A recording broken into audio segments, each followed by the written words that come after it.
Hi friends, welcome to Biyas kitchen.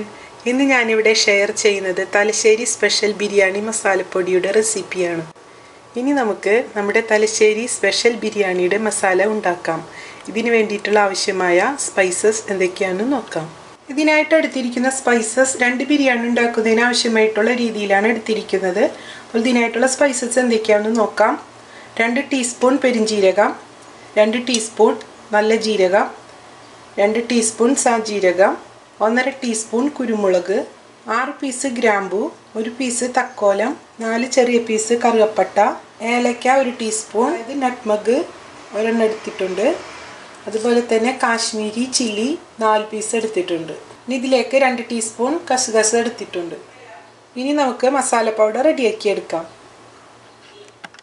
Pan ചൂടായതിനു ശേഷം നമ്മൾ എടുത്തു വെച്ചിരുന്ന സ്പൈസസ് ഇതിലേക്ക് ഇട്ട് കൊടുക്കാം. കാശ്മീരി ഡ്രൈ ചില്ലിയും അതുപോലെ തന്നെ കസകസയും ഒഴിച്ച് ബാക്കി എല്ലാതും നമുക്ക് ഫസ്റ്റ് ഒന്ന് വറുത്തെടുക്കണം. മീഡിയം ഫ്ലെയിമിലിട്ട് വേണം വറുത്തെടുക്കാനായിട്ട്.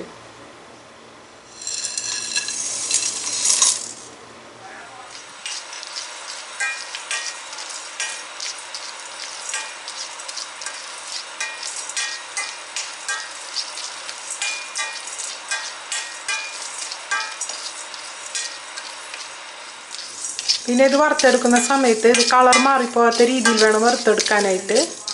അതുകൊണ്ടാണ് ഞാൻ പറഞ്ഞത് മീഡിയം ഫ്ലെയിമിലിട്ട് ചെയ്യാനായിട്ട്. ഇനി ഇതിലേക്കായിട്ടൊരു ഇൻഗ്രീഡിയൻറ്റ് ചേർക്കാനുണ്ട്. ജാതിപത്രിയാണ് ചേർക്കേണ്ടത്. എൻ്റെ കൈവശമില്ലാത്തതുകൊണ്ടാണ് അതിലേക്ക് ചേർക്കാതിരുന്നത്. അപ്പോൾ അത് നിർബന്ധമായിട്ട് ചേർത്ത് കൊടുത്താൽ മസാലയ്ക്ക് നല്ല മണം കിട്ടുന്നതാണ്.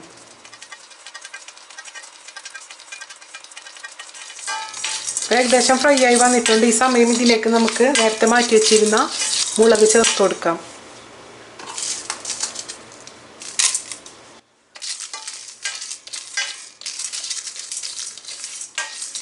ഇനി ഇതിലേക്ക് കശകശം ചേർത്ത് കൊടുക്കാം. ഇത് നല്ലപോലെ മിക്സ് ചെയ്ത് ചൂടാക്കിയെടുക്കാം. കാശ്മീരി മുളകും അതുപോലെ തന്നെ കസകസയും ചേർത്ത് കൊടുക്കുന്നത് ലാസ്റ്റായിരിക്കണം. ഇത് ഏകദേശം ഫസ്റ്റ് ഇട്ട് കൊടുത്തിരുന്ന ഇൻഗ്രീഡിയൻസ് ഒന്ന് ചൂടായി വരുമ്പോഴാണ് ലാസ്റ്റ് നമ്മൾ ഇത് ഇട്ട് കൊടുക്കേണ്ടത്.